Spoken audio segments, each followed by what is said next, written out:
back again. I came in full steam from the depths of the borough. It's that brother bright gleam, concentrated in power like a satellite beam. Nah, man, this ain't trapping, it's rapping. Thanks to Chris with this, I'm back with it snapping. Welcome back to the Hip Hop African Podcast. We did a special series of episodes recorded live with African Studies students from Howard University and George Washington University. We partnered with Words, Beats, and Life, who live streamed the interviews from their Facebook page and helped moderate many of the interviews. This episode is with UK-based Zimbabwean hip-hop artist Xidus Pain, and it is moderated by Mazi Mutafa, the founding executive director at Words, Beats, and Life. Lastly, take a second to follow the podcast on Twitter at HHAfrican and Words, Beats, and Life on Twitter at Words, Beats, Life. Also, subscribe to the Hip Hop African Podcast on YouTube. My name is Mazi Mutafa. I'm the executive director of Words, Beats, and Life. Especially excited to be partnering once again with Dr. Clark and the classes being offered at Howard University and GW. We are extremely privileged to have with us today Xidus Pain. Xidus Pain is originally from Zimbabwe, but grew up in the UK. He's a London-based MC and a hip-hop educator. As an artist, he's worked with musicians from around the world, from members of the Royal Philharmonic Orchestra to rap legends like Special Ed. Xidus Pain has over a decade of experience working in UK schools, prisons, universities, and community-based organizations. He's also a director at an organization called BEAT, a community-based organization that works with young people in London. Xidus is also a manager with Generation HipHop UK, a global empowerment and development program. Xidus, thank you so much for joining us all the way from the UK, across the pond, I say. Yeah, thank you for having me on. Yeah, thanks. And I definitely want to also give a shout out to Renee at Hip Hop Loves, because he actually made the connection. So definitely want to thank him. And I'm actually really glad that Mazi was able to come on, because, you know, you and I talked, Xidus, the other day about some of the work that you do with the organization with Beat This. And so it reminded me so much of what Words, Beats, and Life does with, you know, in the community and the programs they do in terms of lyric writing workshops and, you know, working with youth and all of that. So I think it's, you know, great to be able to have a conversation about the music, but I think also what, you know, you all do as educators and as people in the community. And it's just, you know, hip hop culture is not just about grabbing a mic and rapping, that it's also, you know, kind of this broader cultural thing that you want to, you know, make sure you can use to teach and for community empowerment, for all these other things. So I do want to start off by kind of asking what your experience was like kind of growing up in the UK. When did you start writing and like getting into, because I know you were really young when you first got there to the UK. Yeah. So I'm assuming all that happened while you were there. And so what were kind of the influences that got you into the hip hop scene, and what was the hip hop scene like at that time? Well, like it actually started when I was in Zim, because I remember like my first recollection of hip hop was seeing Sugar Hill Gang, and I was sat in my high chair, and it was on a black and white television, so I was that young. And then when I moved to the UK, my older brother got into hip hop. He had the Ice-T album, The Power, and I used to just look at the vinyl. It's the one where you see the fronts of them and then the back of them. So you like flip it around like that. Yeah. And like I got into hip hop through my older brother, and basically he had a games console in his bedroom, and he had Street Fighter. And the only way I could get into the bedroom was to freestyle, because him and his friends used to have ciphers. Two of his friends got signed in Manchester when we lived in Manchester, and like there it was like you had to keep quiet. If you got signed, you couldn't tell anyone up until you did what you had to do and kind of got out of where you were at, because there was a lot of jealousy, and it was yeah, it was quite funny, the area that I was in Cheetham Hill, and yeah, so basically I got into hip hop like that, where I just go in there to freestyle, just to play the video game. And then I'd end up in the cypher for about 10, 20 minutes and then just slyly sit down and start playing on the game, and everyone's still freestyling. And it weren't till I was a little older, till I got into my teens, that because I was about 7 or 8 when I used to do that. So it weren't till I got into my teens that I took rap serious and started actually writing and doing shows with my older brother, because so it was basically off. He was like the first MC that I really looked up to, and then it was like people like Redman, and then because I was in Manchester, there was a crew called Crispy Free, and then people like London Posse. Yeah, so yeah, that was how I grew in love with hip hop, and from watching things like it was like, looking back at it, I was like, "Raw, what? I can't believe I was doing that," because I was watching things like Malcolm X, and I remember memorizing it when I was young. The Denzel Washington, and yeah, going into school and kind of flipping it and pretending I was Malcolm, and like that for me, it was like it was wrestling, it was WWF. Malcolm X, hip hop, and video games. Yeah, that's why I love that Beautiful Struggle book that I was telling you that I read, the Tanashi Coates one, because he's video games and hip hop in that. So. It was interesting, the Malcolm X. I remember when the movie came out, and just also kind of, being in school and being like so like taken with that movie. And I think it had such a huge impact because for a lot of us, we knew who he was, but it was like the first real kind of like immersion into, his life, and it was such a huge impact. And like the X hats, everybody had the hats with the X on them. Because where I was at in Manchester, basically it was like my mum used to run a centre place called the Black Resource Centre, where a lot of the Afro-Caribbean and African community used to go there. So they had all the African pendants, the leather pendants, all the books. It was very, like, I learned a lot like from going there, and because when I first moved to the UK from Zimbabwe, I moved to Cambridge, and there was hardly any people of color there at all. Like, and I think that was the first place that I ever witnessed like racism, and I was like, wow. And I didn't even know about it. Like when I was in Zim, like I went to like boarding schools there, and like there were like different like cultures, but we never like identified it as colors until I got to Cambridge. It was different. It was like a culture shock, and like I didn't really get it. Like when people would say racist names to me, I was just like, I didn't know that was racist, like up until later, and then I was just like, rah, this is different. But then when I moved to Manchester, there was more people of color, so it balanced out, and then I started learning about like the Malcolms, but I was still really young, So, yeah. So it's interesting in terms of I know they. I think I may have talked to you about this. Ebro did this interview with Damon Idris, who plays in Snowfall, who is the British actor, parents Nigerian, but he born and raised in England. And he grew up in a part of London. And I know it's not Brixton, but it's another area that's kind of working class London community. Pickney? I don't know. Is that an area? Hackney.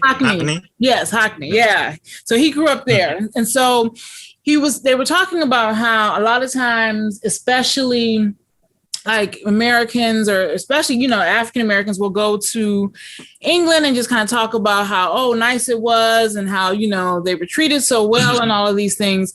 And he always asked the question, like, well, where were you? Like, where did you go? And if you walking around, like, certain areas, of course it's going to be nice. Of course you're going to be treated well. Of course you're going to be assumed to be a tourist, number one. Exactly, the tourist places. Exactly. So it's like, and I think it's the same thing in Paris, because I think, for a long time, ever since the days of James Baldwin, you hear all these stories of, I didn't feel Black when I was there. And it's just kind of like, but you're in this very specific area. You're not going into these other kind of working class immigrant communities. And so in terms of growing up, because it's definitely, I think, different when we look at how hip hop here developed. And, of course, I don't know a lot about how hip hop developed in the UK, but here there wasn't. So in the early days, in the 70s, you had kind of the Puerto Rican influence and you had the Caribbean immigrant influence on the early days of the hip hop scene here. Yeah. But then that gets kind of blended in. But then throughout the 80s and 90s, it's not that distinction made. But I feel like in the UK, there has been a continuous influence. Like, you can't talk about hip hop in the UK without talking about immigrant voices. You can't talk about hip hop in the UK without talking about Caribbean immigrants, African immigrants, like that. You all have kind of put your footprint on the UK hip hop scene. And then even with like grime and drill and all these other things. And so how much of an impact, do you feel like the US, I don't know, how am I going to put it? Like, do you feel that there was a lot of, I guess, leeway or flexibility in terms of the UK for folks coming in to be able to kind of create their own sounds? Because I think here in the States, there is a lot of resistance to that, folks kind of from other places, whether it be Europe or Africa or wherever, kind of coming in and having that much of an influence on the structure of hip hop music. I don't know if I'm making sense. If you no, I get what you're saying. Like with hip hop in the UK, because there's so many different. Like, not saying that there's not a lot of different places within the States, but there's different places here, and people like do hip hop in little villages, like posh villages. Okay. And it's more about articulation and like how they're and wordplay, rather than like in the States it's more status based, isn't it? Like a lot of the stuff that they push, you're either in a gang or or this or that, and obviously there's people like your Talibs and the Food for Thought and the Commons and everything, but like I guess it's similar here, like where there's just different sections and different styles of hip hop, but the influence is and was like more so reggae, like like Caribbean based, and like if you look at people like Roots Maneuver and even London Posse, like the twang that they used was like a bit of patois, and so yeah, from that that really influenced it. But then you get the posh university heads that are like using like long words, and they're not saying that we're from gangs. Like their parents are, and they spoke a lot about weed, and even though there is like violence that was highlighted, you'd get different people like that did their own things. Where we had like, there was a crew called Universal Soldier, and like I could liken them to someone like Mobb Deep, and then yeah, because they kind of used the like street slang and them type of beats with the pianos and the strings, and the boom. They had the boom bap style. So yeah, there wasn't really.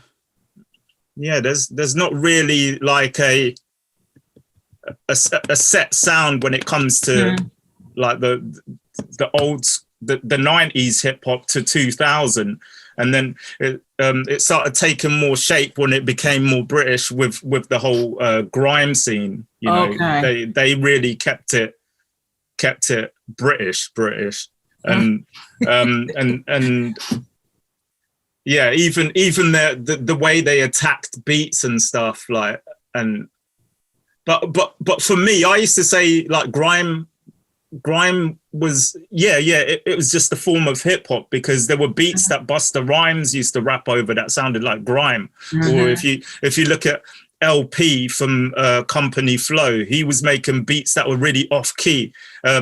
Master P and KLC and Beats by the Pound, they were making beats that sound a bit like drill. And everyone's like, oh yeah, this is drill. This is like, if you know, the C Murder song, that to me sounded like drill, because it was like really dark. But then I guess not to take away anything from drill, because that drill is like a mood. When you put that on, you're in dingy, dark, the dark side of London. You know, you've turned down the wrong street in London. That's drill. That's drill. Okay. And grime is a mood. It's like when you were at the parties and you used to pass the mic, and people trying to grab the mic from each other just because they were they wanted to be heard. Like, so yeah, most of it was a mood. We even had the battle rap scene, the jump off, and that was similar to the battles that they used to have on BET. No, not BET, MTV, sorry. We had the jump off, and I used to back when I used to battle, that it was the off the top and not the pre-written battles like that they do now. So we kind of we did copy the States in the formula, but we tried to do it our own way. Okay. Yeah, I like what you just said there about in terms of the battle rap scene, in terms of how, you know, doing it off the dome versus doing something that's pre-written and rehearsed. Because I do notice that a lot with, like I watch a lot of the Queen of the Ring or Queens of the Ring. I've seen some of those. Yeah, oh my God, it's so good. Like the women on there are so good, but they do, you know, they know who they're battling. They get information on who they are. And like literally they have verse for verse written down, and it's not off the dome. It's everything. And so it's definitely different than back in the day, where you even would throw something in, like something someone was wearing, to just show that you were creating it like as you were going. That's where my heart was in that, because I used to get like, yeah, I was gonna say get a buzz off it, but yeah, that was. Yeah, because it showed skill. Like with the one, like it's more so memorizing now. How much can you memorize? Like, and it's more panto, because you're like theatrical and like moving back, and like I love the rebuttals though, when people like freestyle rebuttals, and then there's a skill in that, and then getting back into gear. It's almost like driving a car. You're shifting, and you're like, boom, yeah, let me get back into my old verse that I was about to spit to you. But yeah, I loved the Jin and what's his name, Supernatural, Craig G, like people like that used to do it off the top. But there was a couple of battles. Like I think Common came to the UK and he battled like a UK MC, and the UK MC won. But I think like he just caught Common off guard, because, but yeah. That is, yeah, it's, I mean, for those, sometimes I tell students, if you've never kind of been in a cypher, like even witness a cypher, because I know being in it as an MC is different than watching. I'm not an MC. I've never even, but being in that space, there's a certain energy that, like, to see artists kind of going back and forth and just, there's an energy there that you don't get when everything is pre-rehearsed. you don't get when it's a TV show and somebody's written the lyrics for you. It's an energy that it's like hard to describe unless you've been there and been in that space. It's like church. Yeah. Yeah, yeah. It is because you're just making it up, and when you're in that, when you've been touched and you're in that zone, it's just like, how did he think of that? Like, because he's talking about the guy's trainers, then the guy's hat, then the guy's headphones or something like that. So, and it's just like, oh wow, he tied that in nicely. Sort of like they captured it like on 8 Mile.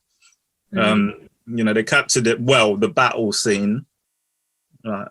Definitely. They did. And it's definitely, I think, it's one of those elements of hip hop that you don't see as much anymore. Unfortunately, I know a lot of artists that have a name for themselves are like afraid of the battle rap scene because they don't want to lose. So, there's that kind of ego thing in it. And so there's that.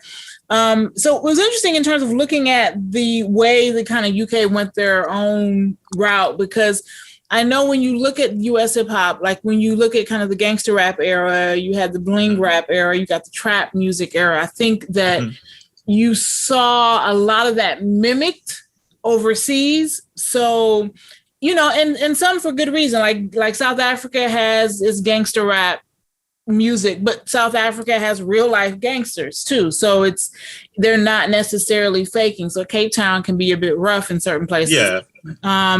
But do you think that, how much of, I guess, of an impact in determining the style of yourself and other artists was US hip hop? So of course, you've got the structures and everything, the elements kind of influencing. But in terms of kind of style for style, as the US moves into this era, like how much of that influenced yourself? Or did you feel like once you all were how like you catch the ball and you kind of all do your own thing. Now we got the ball, we're going to do our own thing over here. We've been influenced, but we're taking it in this direction. Or do you think that there was still a lot of, okay, we're going to see what's happening over there so that we can kind of be in sync? Like how much of an influence on you and other artists was the US scene?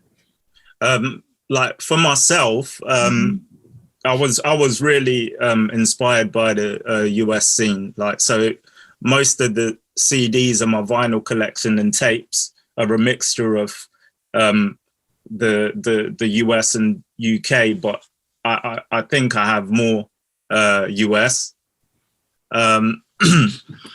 just because like I loved the production, like, and the US were more like the older brother and we were the younger brother, because back in the days we used to get stuff, like movies, we used to get them like after the US. Even certain times we'd get them like a year after the US, so, but like now there is no there's no barrier, because we got like Netflix and like, with COVID, everything just comes out, HBO, like, so so there's no waiting. It's like we're instant. But I feel we were influenced. The UK was influenced a lot by the States at the beginning, and I like a few people weren't really taken that seriously, but then there were people like, Moni Love and Slick Rick, that kind of paved the way. Like Slick Rick being from London, and people like tried to copy him from the States, like, your Snoops doing la-di-da-di, and even Biggie referencing him and Jay-Z referencing him. So that was like good on our part, and Moni Love, Nana Cherry, who else? Even MF Doom, like being from the UK as well, like, so we were doing our thing, but at the beginning, I think we wanted to be more like the States, and then come mid 90s, we like a lot of people that I knew kind of resented the States because in the 90s, that was the bling bling era, like 96, 97, where Puffy was getting jiggy with it, and Will, like, you know, and a lot of the UK we were still in 95 with like Mobb Deep and that. So we were still in that zone, and we loved the core, the roots, the elements, because a lot of people that I spoke to from the States are like, you know what, Europe is serious about hip hop. Like when we were part of Europe, you know, like yeah. So we really focused on the elements. We focused on freestyle. We focused on breaking. We focused on DJing. We focused on beatboxing. So I guess we kind of we took it even more seriously. But to go back to me, I when I was growing up, I was more so US, like listening to like the Camerons and then come 2000, I wasn't more in the middle, where I had like Pharoah Monch's album Commons, and then I'd have Roots Maneuver, Thai, For Life Cypher. These are all like British groups that were in the middle, you know, and yeah. And Estelle used to be part of a she used to do a lot of work with a group called 57th Dynasty, and they did like really like they did like made like some amazing hip hop. Morris Delta 7, a guy called MCD. Like for me, he was like one of my favorite British MCs, along with Slick Rick. He was so ahead of his time that people like what he was rapping in 96, people are rapping about now. So yeah, that's how ahead of his time he was.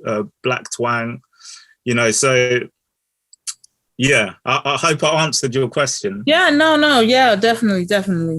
So I do want to open it up for students, because I know we don't want to, have you on for forever. So we want to. Yeah, I'll talk about hip hop for days. That the students, so I know we've got folks that can, if you're watching on the Facebook feed, you can put your questions in the chat, and you can we will get to your questions. And let me add Mossy back to the conversation, and then if any students also, one thing while we're waiting on students, maybe you could talk about like the organization Beat This and kind of what you all do. Beat This are a community interest company. Mm-hmm. So like a charity, and what we do like workshops in like you said, in prisons, youth clubs, in community settings, and where I'm at now is Chime Studios, our recording studio, where we have several different rooms. We have young people come in and work with us with additional needs.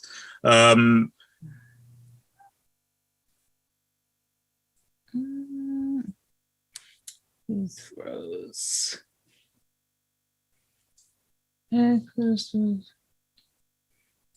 Rose, I'm not sure.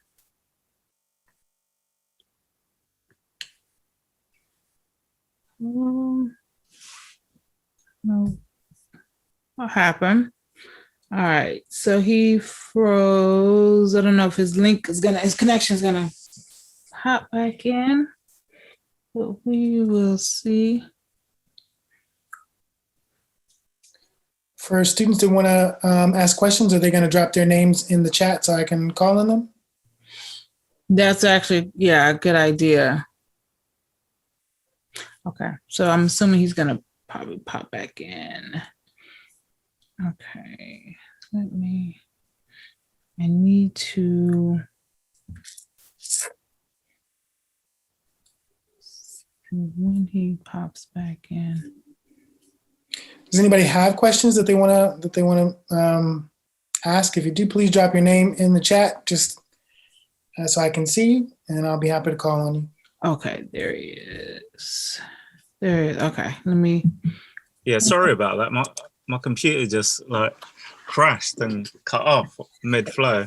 No problem. That happened to me earlier, actually. My computer just like powered off. Yeah, it's never done that before. I think it's the overload of hip hop. Like, it can't take it.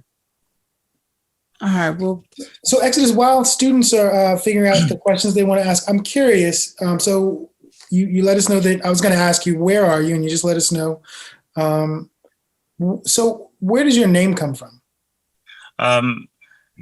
Exodus is from, I used to rap with another guy called Genesis. And then like I was George B because my real name is George. So I used to go by George B. And then I became Exodus because he used to start battles and I used to come in and kind of finish the battles. So it was like the beginning and then the end and then the departure. But then I flipped it to an acronym, like, and then I got more deeper into the name and changed the spelling. And it's an acronym, like X is Exodus and then I is, and then but in the universal soldier, possessing an international notion. So, but the universal soul, Jah, is like the soul, and Jah meaning like God. So it's because I'm quite religious, as in I believe there's a creator. So yeah, the name kind of grew on me. At first, I didn't take it serious, and then I started to understand why it chose me, or I chose it. So I'm about to call on a student, but I have one more question because part of your introduction is the fact that you're originally from Zimbabwe. I'm not sure if that's you or your family's from Zimbabwe. Like I was born there. I was born in a place called Kwekwe, but I left when I was around like 5 or 6. But I've got a great memory, like. And I remember it like it was yesterday. That's why I could recall the whole Sugar Hill Gang and watching that. So I know a few bits. Has that part of your identity impacted the music that you make at all? The stories you tell, the people, the community of Zimbabwean folks who are in the UK? How does that show up in your art? Yeah, it has influenced me. Like I reference it. I did a project called Pumulani, which is my middle name, which is Ndebele for laid back, which I am. So yeah, like I reference a lot, like Zimbabwe, and I've said like some things in Shona, which is the tribe, my family tribe, and my uncle was in charge of the Ministry of Defense in Zimbabwe. So I'm kind of just learning more about him because I remember staying at his house. It was like Fresh Prince staying there. So it was really cool because he had all guards and stuff with rifles and bulletproof cars, and meeting Mugabe when I was younger. So yeah, it's. So our first question comes from, and I hate being the person that messes up people's names, so I will try, or you can jump in. This is Ebun. Oh, Ebunoluwa. Oh, I just go by Ebun. But yeah, my question is kind of an extension of this topic of identity. So like based on how you've described your upbringing and all of that, it seems that you have multiple identities that you navigate.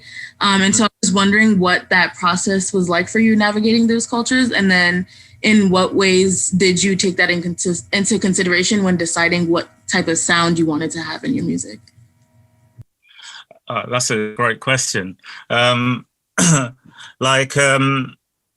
Basically, it like where I'm from doesn't really impact the sound that I have, but more so certain times the vibe that I'm on.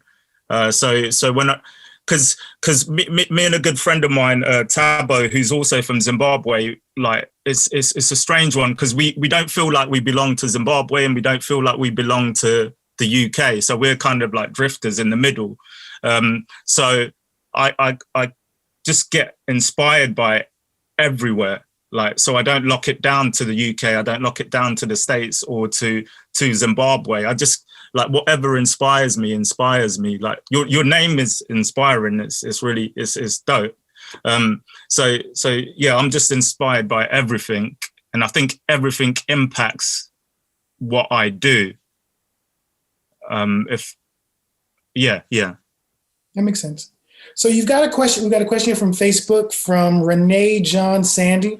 Who says, I know Xidus Pain, he records and releases an album monthly. I wanted to know how he gets his content and discipline to release an album once a month. Oh yeah, which I've been doing that for 29 weeks. No, 29 months. Sorry, not weeks. 29 months I've been releasing something.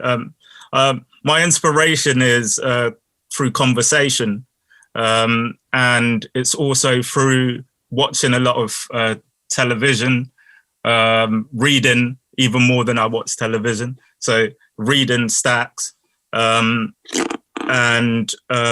life is inspiring. Like, yeah, I get inspired by the littlest things, and then I blow them out of proportion. Like I had a conversation with a friend who was like, you could do like a project about like the process of creating bread. And then I got really into it, and I was like, yeah, like a slice and the different type of sandwich and the different, like, and you know, and that's how I see things. I love breaking things down into bits and pieces. And then that's where my inspiration comes from. Like, you know, on one level, you answered the question about like literally how you're inspired to do it, but really, you didn't answer the discipline question. Like, how do you discipline yourself to be able to do that work? Like, do you have an end goal in terms of the number of months that you want to do, or this is your life from now till, like, you're Forrest Gump on that run across America? When you get to one, I do feel like that. I do feel like that, Jenny. Yeah, where'd that come from? The discipline comes from doing, like, and applying, because I could talk about it. I just do it. I don't talk about it. Like, certain times, I feel if I have a conversation with someone about, like, oh, I want to do a project about this, and then they impose their limitations on me, and they're like, nah, that's hard though, because you've only got 2 days to do that project. And then I start thinking about it. So rather than have conversations about it, I just apply and do it. And the discipline comes from knowing that the time that I spend in the studio or the time that I spend writing is time away from family. So that's like, I value time, and I just tune in and channel in. Does that make sense? Of course. Within the discipline aspect, because I know time is very precious. So whatever I'm doing, if I'm in the studio, like, because certain times I finish projects within 2 evenings, and I'll write the project and then record the project right after I've written it. So the process is me. Sometimes I set up the microphone here. I don't even go in the vocal booth, and then I just do it. That's what I mean by doing. So for anyone who aspires to be an artist or aspires to be anything, you do, rather than talk about it. Yeah. Any other questions from students? Just drop your name in the chat. I'm curious, Xidus, are you familiar with Tobin Wigwe? No. So Toby, he's doing something similar. He's an underground artist from Houston, Texas, touring the United States, who makes a song a week, and actually I feel like he also makes a music video each week. Wow. So I do know who you're on about. Has he worked with like Royce 5'9" and is? I feel like the answer to that question is yes. I'm not following as closely as I should be.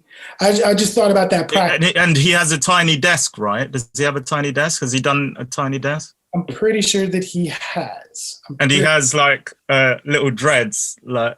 Well, they're long now. They come out. Yeah, he has They lots. were like this. Yeah. When I first see him. Yeah.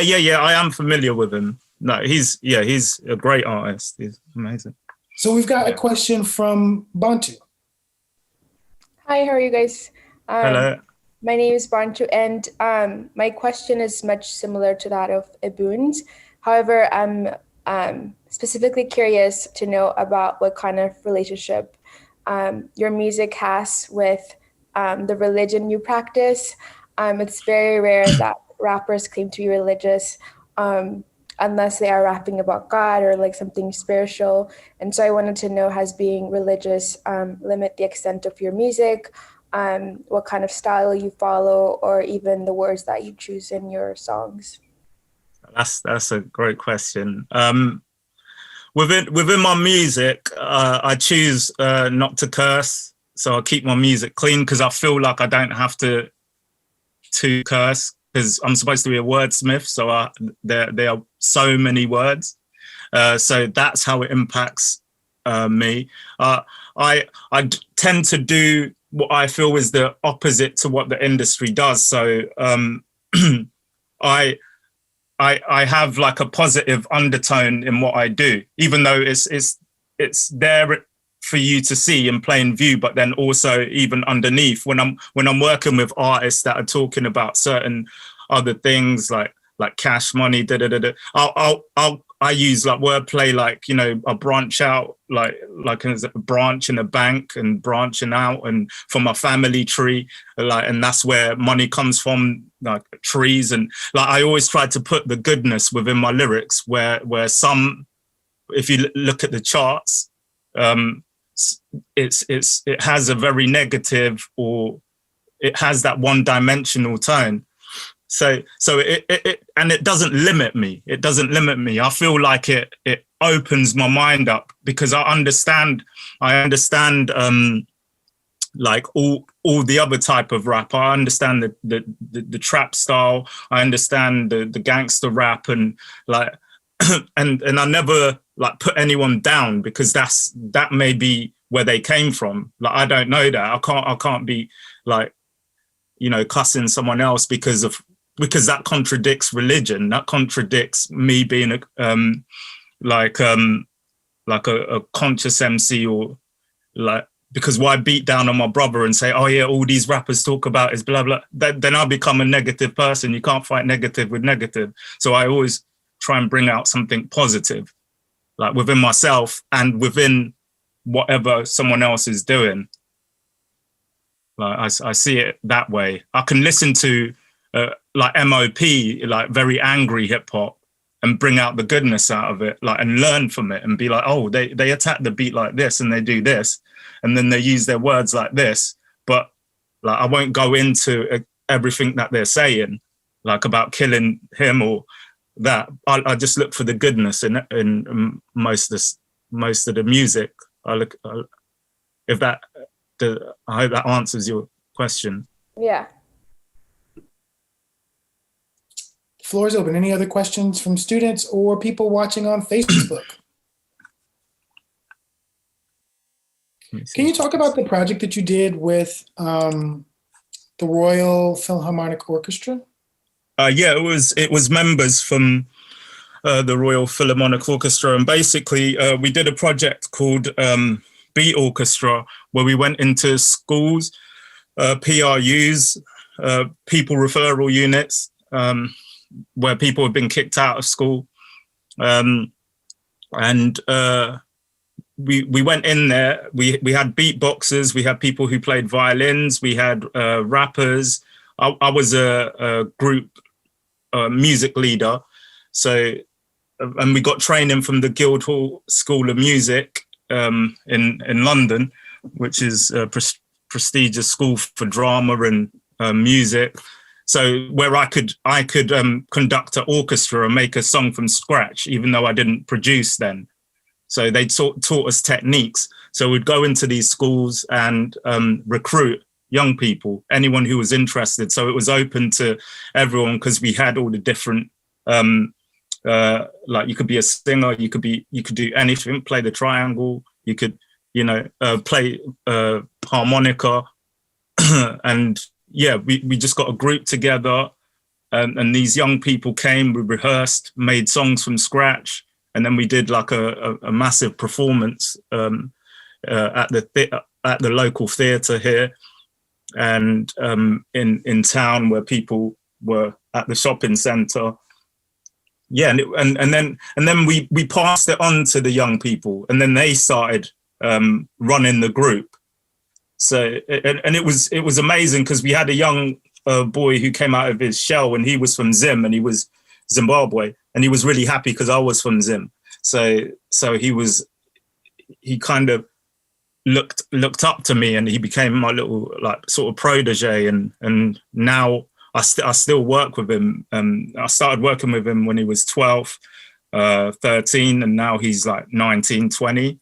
And yeah, his bars, he's more conscious, and he understands like structures and everything. So you can tell the difference with him and his friends, like, you know, and it's really cool to see these people grow. And that's how we collaborated with the Royal Philharmonic Orchestra. It was funny because a lot of them couldn't freestyle.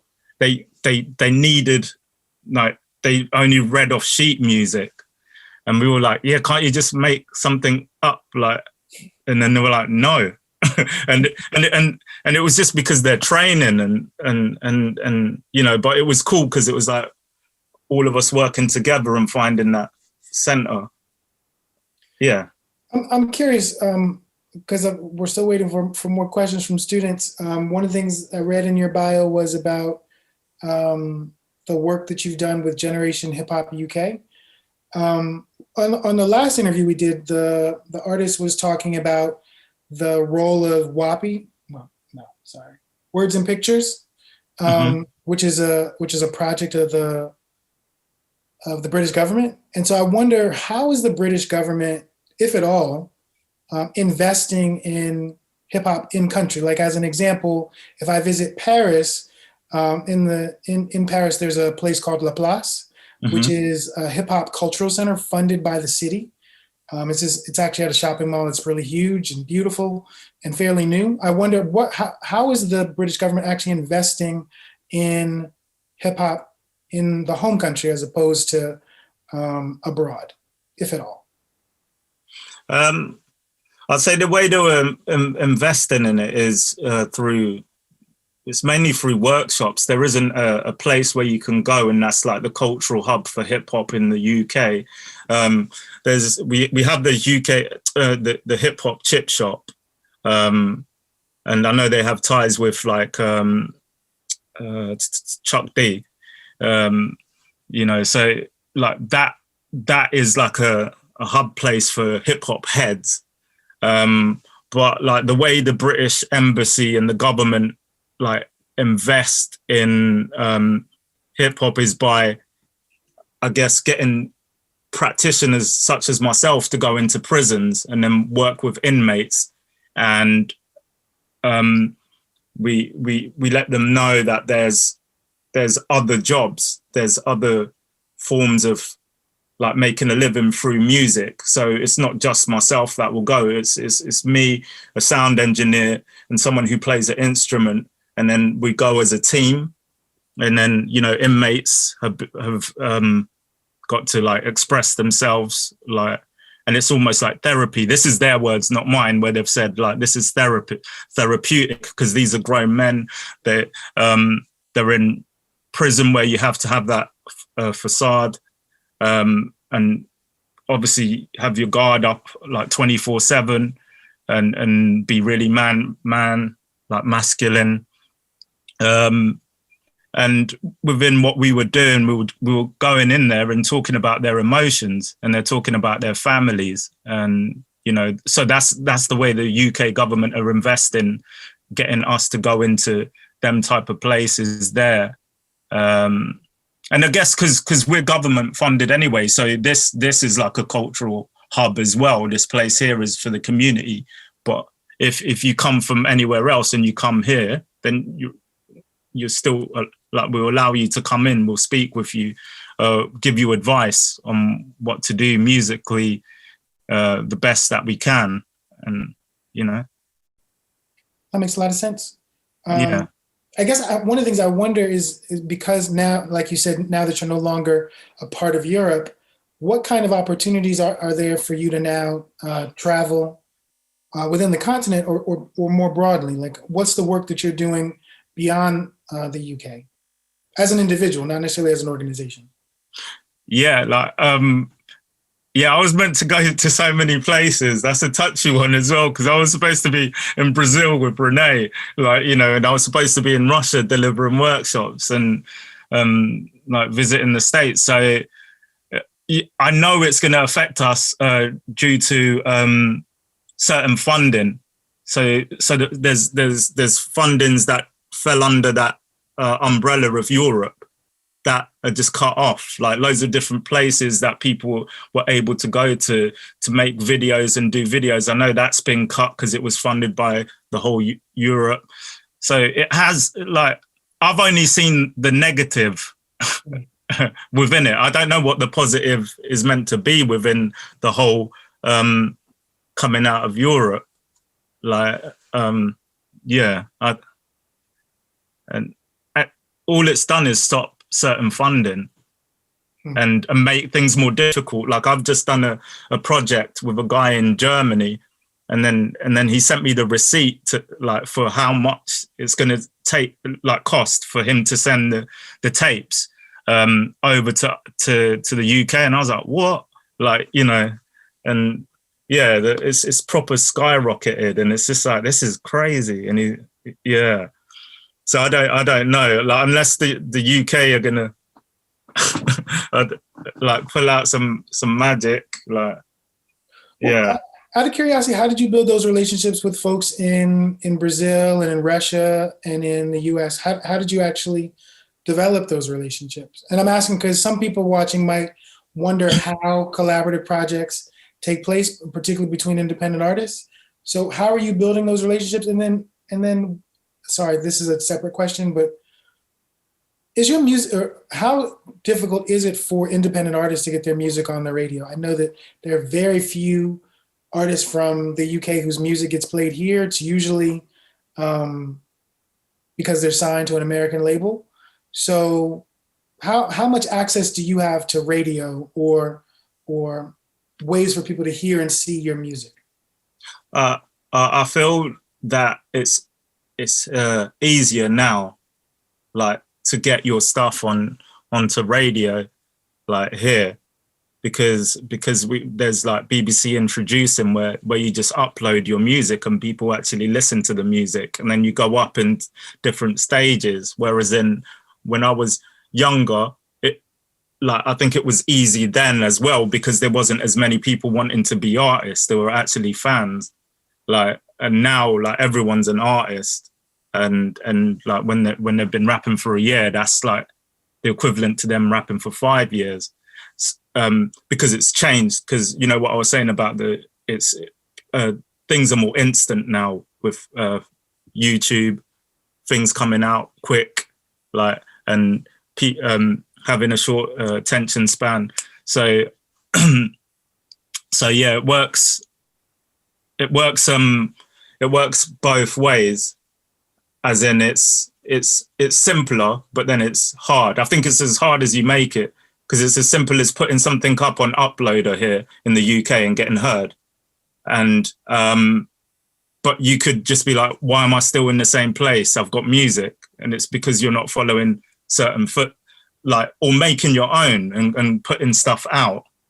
And what you were asking me about, like, how do I get to work with, like, so many people that are out of the UK, is because I put work out, and people hear it because I share it, and the internet is great for that.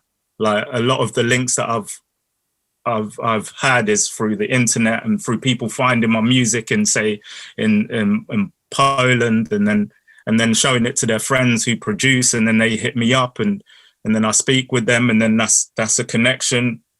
That's how I met the guy that I work with in Germany, just online. Randomly started speaking. Oh, I love your music. Your beats are dope. Let's work. So we start working. Then next minute I'm flying over to Germany, and then chilling in the Hertz Mountains. And then and then delivering workshops in Germany through him. So it's just about being open and proactive. Renee met Renee, who hip hop loves, through Generation HipHop, who saw me online and the work that I did. And then they connected me with Renee, who connected me with other people. Then we're all networking and keeping, doing what people did within hip hop at the start, like network and talk. Like, and we're not against each other, we're working together because we understand that hip hop is about a community and helping each other up. Like, you know, when Renee has a project X, can you drop a 16? Yeah. Do you know anyone who makes beats? Oh yeah, I got this guy who produced this for me. And then it's like, yeah. And then Renee introduced me to Sia. So Perfect. Yeah. We've got a question from a student, Lauren Stewart. You're up. Yes, hi. Hello. So my question basically revolves around all of your traveling. It seems like you get to go around a lot with your workshops and everything. So do you find that you have to change the way that you act, or even just like how you approach teaching when you go to all these different places, as far as like code switching or anything like that? No, that's the thing with me. I just act. Not act, actually. I'm just myself. Like, so if I act the same way when I'm in the prison as I do when I'm in a youth club with, or working with like people with like disabilities. It's just like a conversation with a friend. And that's how I approach like making music with people, and we're talking with vibes, and they say something, and then make something of that, and just bring people up. But there's certain things that you wouldn't say or probe at to someone who is in prison, and like, so I know the boundaries, the respectful boundaries. I have that, but I'm not really like thinking, oh, don't say this or don't do that. But it's just being like if you have a friend who's upset over a breakup, you wouldn't keep bringing it up, you know. So you kind of like work around that, but you're yourself. And that's how I deliver workshops, just being myself. Because if I'm acting and I'm like da da da da, and there's only so long that you can act, you know. So, and I've been doing workshops for over 10, 15 years. So, and they've always been like successful workshops, as in the people create. Even sometimes when I approach the workshops, they're like, oh yeah, I'm not into rap, I'm not into writing lyrics. And then it's like, what are you into then? Oh, I love dance. Oh yeah, what type of things do you do when you dance? Oh yeah, we've got this move called this. And I'm like, oh yeah, that move also means this. And they're like, really? And I'm like, yeah. And then they'll be writing about that move, and then you can talk about different dance moves, but in a artistic way of writing. So I just turn everything into whatever the person's into. I turn into words. That, like, I had a young person that was into motorbikes. So we flipped his knowledge of motorbikes into a song. Someone into football, we flipped whatever he did. Like basketball, I dribble past my competition. Like, you know, you use everything. So yeah, adapting as well. Thank you.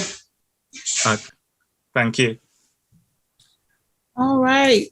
So are there any kind of last minute we want to make sure we do not keep, because what time is it there? It's 10, it's nearly 11:30. About 11. Okay.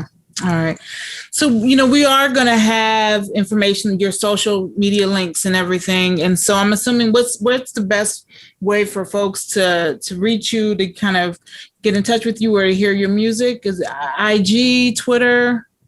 Like my music is mainly on Bandcamp. So it's like Xidus Pain and Bandcamp.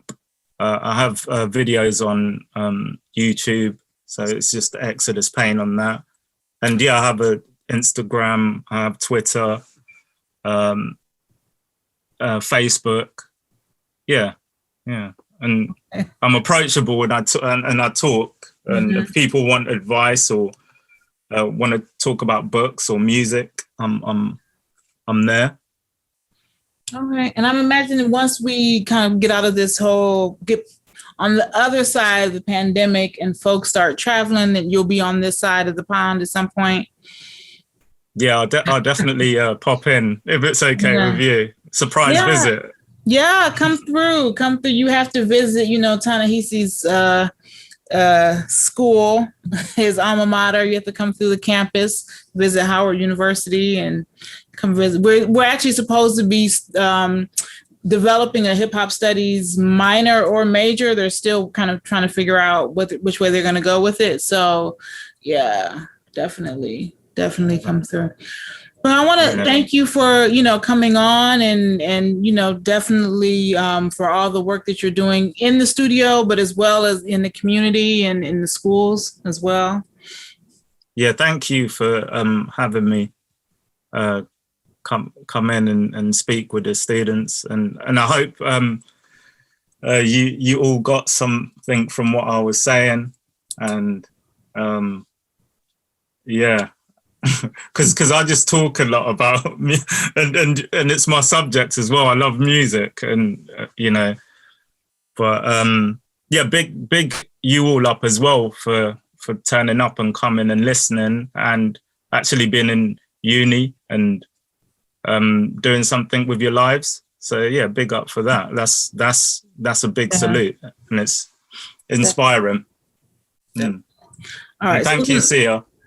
No, thank you. And Renee, thank you. I don't know if you're still watching. Yeah, big up, Renee. From the dawn to infinity and beyond, nothing but action. This Black King's Africa's prodigal son, Master Musa.